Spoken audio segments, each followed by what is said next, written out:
Ya, pemirsa, AKBP Bintoro dan juga anggotanya hari ini akan menjalani sidang etik dari kasus dugaan pemerasan yang mereka lakukan kepada anak pemilik bos laboratorium kesehatan. Nah, langsung saja mungkin kita bahas ya. Sudah ada narasumber kita yang hadir pada pagi hari ini. Di studio ada Mas Bambang Rukminto, pengamat kepolisian. Selamat pagi, Mas Bambang.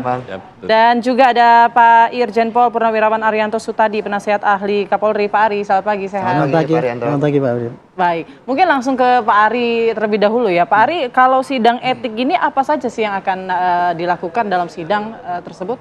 Sidang etik itu pasti akan menyasar kepada anggota yang melakukan tindakan yang diduga melanggar kode etik. Jadi siapapun yang kalau diduga mesti akan diadili kan gitu kan. Tapi ini sasarannya kepada norma-norma apa yang dilanggar dari kode etik itu sendiri. Contohnya mengenai penyalahgunaan wewenang misalnya. Karena di dalam kode etik itu kan ada macam-macam ya, kode etik aturan mengenai kepribadian, kemudian kemasyarakatan, kelembagaan, dan kenegaraan. Nah, kalau di dalam untuk penegakan hukum sendiri ada aturan di situ bahwa anggota itu tidak boleh menyalahgunakan wewenang, kemudian apalagi tidak sesuai dengan prosedur dan sebagainya itu. Kemudian kalau yang etika kepribadian kita tidak boleh koruptif itu. Jadi semua norma-norma yang dilanggar dari kode etik itu nanti akan diperiksa dan itu dijatuhi menurut ketentuan daripada sanksi hukuman yang diatur dalam kode etik itu. Baik. Nah, kalau kita berbicara sanksi hukuman ini, Pak Ari, kan ini kan memang belum jelas antara pemerasan ataupun penyuapan. Apakah dalam sidang kode etik ini juga akan dibahas dan ditentukan apakah ini pemerasan ataupun penyuapan, dan bentuk hukumannya apakah akan sama atau beda, Pak? Ya, dari kode etik nanti akan diungkap apa sebelumnya yang terjadi sih, gitu. Apa yang sebetulnya dilakukan oleh anggota itu. Nah, nanti istilahnya apa ya? Hakim atau apa yang memeriksa itu akan menentukan ini kesalahannya A, B, C, D gitu kan. Nah, kemudian nanti sanksinya tinggal dihitung-hitung ini sanksinya berat apa enggak. Kalau sanksinya berat mungkin ya bisa sampai kepada langsung namanya PTDH. Tapi kalau enggak ya mungkin dia dimasukkan dalam pendidikan lagi 6 bulan atau didemosi, itu kurang lebih sanksinya hanya berkisar pada itu saja gitu.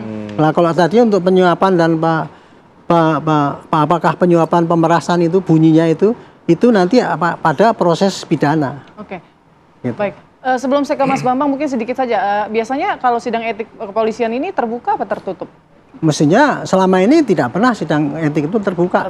Setengah terbuka iya kasus Sambo kemarin. Tapi kalau saya mengharapkan ini ujian daripada polisi ini, kalau polisi ingin transparan menjawab kecurigaan publik bahwa polisi menutup-nutupi kesalahan, saya menyarankan kode etik ini terbuka aja. Oke. Nah, Mas Bambang sendiri berharapnya bagaimana? Karena memang publik butuh nih kasus ini ditangani secara transparan begitu. Ya, sidang kode etik ini kan penjaga marwah tinggi etika profesi kepolisian. Makanya terkait dengan pelanggaran terkait apakah ini dugaan pemerasan atau penyuapan, saya merasa ini adalah sama-sama tindak pidana. Betul. Jadi kalau kita mengikuti etika profesi, ini adalah tindakan yang sangat pelanggaran etik yang sangat berat gitu loh. Makanya harapan saya sih mereka yang benar-benar terbukti melakukan entah itu istilahnya pemerasan atau penyuapan sama-sama diberikan sanksi berat, dan harapan saya proses pidana itu harus segera dilakukan karena selama ini nyaris tanpa ada proses pidana ini tidak akan pernah memberikan efek jera gitu. Betul. Terulang terus kasus DWP, kasus Jakarta Selatan ini, kemarin barusan saja kasus di Semarang seperti itu, dan ini adalah puncak-puncak gunung es dan sangat banyak sekali. Memang tidak pernah sampai pidana ya? Nyaris sangat jarang lah kita mendengar, dan publik sampai saat ini sepertinya tidak pernah melihat polisi yang memeras itu sampai sidang pidana gitu. Makanya ini lagi-lagi tadi di depan saya sampaikan, ini adalah sidang kode etik ini adalah menjaga marwah tertinggi dari etika profesi. Tapi kalau juga tadi bagaimana penjelasan Pak Ari yang juga mungkin ini meminta sidang kode etik ini dilakukan secara terbuka agar masyarakat juga tidak terus curiga terhadap instansi kepolisian dan Menurut Mas Bambang ini memungkinkan nggak untuk dilakukannya sidang terbuka di sidang kode etik ini? Dijawabnya sesaat lagi. Setelah Apa Kabar Indonesia Pagi kembali sesaat lagi. Ya, Anda kembali di Apa Kabar Indonesia Pagi. Mungkin saya mau ke Pak Ari ya. Tadi kan Mas Bambang sempat bilang tuh bahwa nyaris tidak ada ya Mas sidang etik atau kasus-kasus etik polisi yang kemudian lanjut ke pidana gitu. Ya. Nah sebetulnya apa sih Pak alasan kok kayaknya kita nggak pernah lihat gitu? Iya, saya juga selama ini nggak pernah lihat ya. Ada kasus juga nggak penyuapan lihat, itu, kasus penyuapan itu berujung kepada laporan pidana bahwa yang memberikan suap dan yang menerima suap itu diproses itu. Nah, itulah yang terjadi selama ini ya itu. Saya pun mengusulkan sekarang kalau kode etik itu terbuka supaya tahu apa yang betul-betul terjadi gitu ya. Nah, kalau kenapa kasus itu kemudian tidak sampai diproses ke pidana untuk kasus penyuapan itu ya, saya pikir seandainya semua kasusnya dibuka, mungkin polisi takut ya, keburukannya makin kelihatan boroknya tuh terlalu gede kan gitu kan, jadi Ya, buruk sidangnya sekali kan. terbuka niatnya untuk memperbaiki citra malah Kalau- yang ada memperburuk gitu ya. Kalau Pak untuk Arianto. kode etik ini saya menyarankan terbuka ini untuk ini loh, memberikan peringatan kepada polisi nakal yang lain supaya tidak, termasuk juga memberikan para penyuap ataupun yang disuap itu menjadi sadar gitu. Apalagi sampai hukumannya itu sampai dipidana, kan lebih berat itu. Jadi tidak cukup hanya di PTDH selesai urusannya, tapi pidananya tetap jalan. Yang lain nanti ikut-ikut masih terus. Kalau polisi dipidana, apakah dia masih berstatus polisi atau udah pasti PTDH? Tergantung dari, kalau sudah di PTDH ya, kalau pidana itu nggak lihat polisi atau mantan polisi, manusianya. Manusia yang telah berbuat itu kemudian terbukti itu dipidana. Tapi Tidak kalau melihat sebelum pandang. di PTDH dia kemudian dilaporkan untuk yang pidananya Terbukti bisa. pidananya? Ya. Bisa. Polisi yang masih dinas pun dilaporkan pidana boleh, karena polisi tidak bebas daripada aturan pidana. baik. Oke, Iya. baik. Sama dengan orang biasa prosesnya. Baik, Mas Bambang, gimana nih Mas? Kira-kira Mas, ini jadi serba salah nih, terbuka nanti yang ada makin buruk citranya, tertutup tapi penasaran, publik jadi tidak percaya gitu loh. Ya, sekarang tujuan kita apa itu? Untuk memperbaiki polisi dengan memotong para penyakit-penyakitnya itu, atau sekedar memindahkan penyakit gitu? Memindahkan kotoran polisi-polisi yang kotor ini ke dalam kamar seperti itu kan, tapi sama-sama kotorannya ada di rumah kita seperti itu. Kalau niatnya ini adalah untuk perbaikan kepolisian, memberikan fondasi untuk kepolisian yang lebih baik ke depan, ya ini harus terbuka. Dan terkait antara sidang dibuka atau tidak itu polisi kepolisian bebas-bebas saja gitu loh. Kemarin ketika kasus Sambo misalnya dibuka gitu. Artinya kalau kasus seperti ini dibuka kan tidak menjadi masalah gitu loh.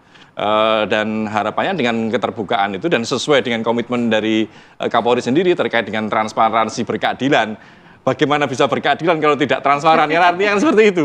Makanya harusnya memang sidang kode etik ini harus dibuka biar menjadi pelajaran bagi semuanya bahwa memeras ataupun menerima suap ini adalah menyangkut dengan etika kepolisian, profesi Polri. Dan harapan saya bukan hanya cukup di sidang etik, pidananya harus dilakukan gitu loh. Karena kalau tidak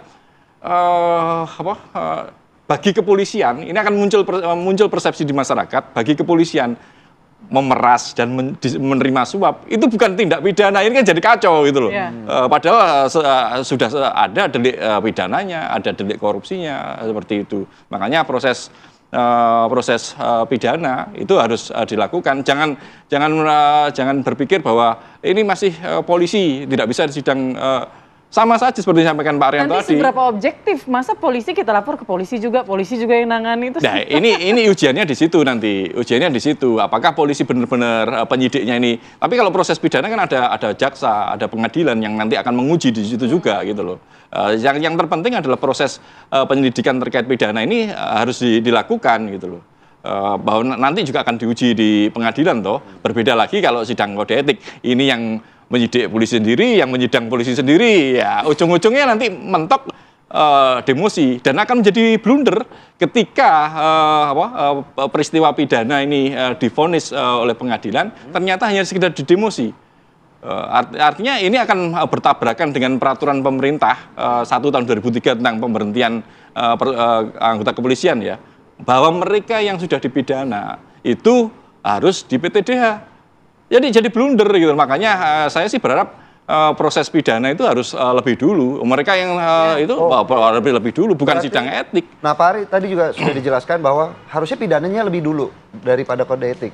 Oh ini enggak kayak gitu tuh enggak ada ini lebih dulu nih berapa ke belakang enggak. Kalau saya pribadi paralel. Tidak ada etika dulu kemudian pidana itu enggak ada. Enggak ada aturan ini harusnya. Karena ini satu kejadian itu ranahnya kan beda-beda. Ini ranah kejadian yang bisa dilihat dari kode etik, ini kejadian pidana, ini kejadian perdata.